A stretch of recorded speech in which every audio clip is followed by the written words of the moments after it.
Mass TV news కి స్వాగతం. హిందూపురం శాసనసభ్యులు నందమూరి బాలకృష్ణ ఆదేశాల మేరకు టౌన్ స్థానిక చిన్న మార్కెట్ వద్ద ఉన్నటువంటి ప్రభుత్వ బాలికల కళాశాల నందు మధ్యాహ్న భోజన పథకం 12:30 ప్రారంభించడం జరిగినది. ఈ కార్యక్రమంలో MEO Gangappa, principal Anuradha, Vijayalakshmi, DE Ramesh Kumar, councillor Ayub, Durga Naveen, Amarnath, Bachi, పాఠశాల ఉపాధ్యాయులు, విద్యార్థులు తదితరులు పాల్గొన్నారు. స్పీడ్ కావాల్సిన వాళ్ళు ఇటువైపు రండి.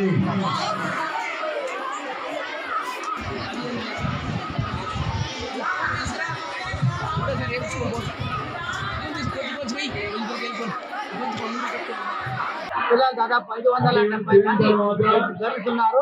అందరికీ కూడా హై స్కూల్ విద్యార్థులతో పాటు మరి కాలేజ్ పిల్లలు కూడా భోజనం ప్రాబ్లం రాకుండా ఉండాలనే ఉద్దేశంతోనే మరి భోజనం ఏర్పాటు చేయమంది. చాలా మంది ఇక్కడ విద్యార్థుల తల్లిదండ్రులు, కొంతమంది ఫ్యాక్టరీస్ కి కూలి పనిపోయే వాళ్ళు ఉన్నారు. కాబట్టి ఈ మధ్యాహ్న భోజనం అమలు అనేది చాలా బాగుంది. దీని నుంచి పిల్లలకి మంచి పౌష్టిక ఆహారం లభ్యమవుతుంది. పిల్లలు కూడా బాగా చదువుకునే అవకాశం ఉంటుంది. పిల్లలు భోజనం తిని బాగా ఆరోగ్యంగా ఉంటేనే వాళ్ళు చదువుకోవడానికి కూడా మంచి అవకాశం ఉంది.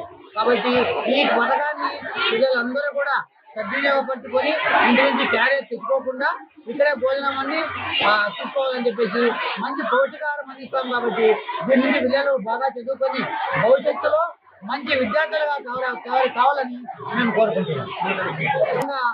ఈ కార్యక్రమానికి అందరికీ హిందూ ప్రజలకి నూతన సంవత్సర శుభాకాంక్షలు.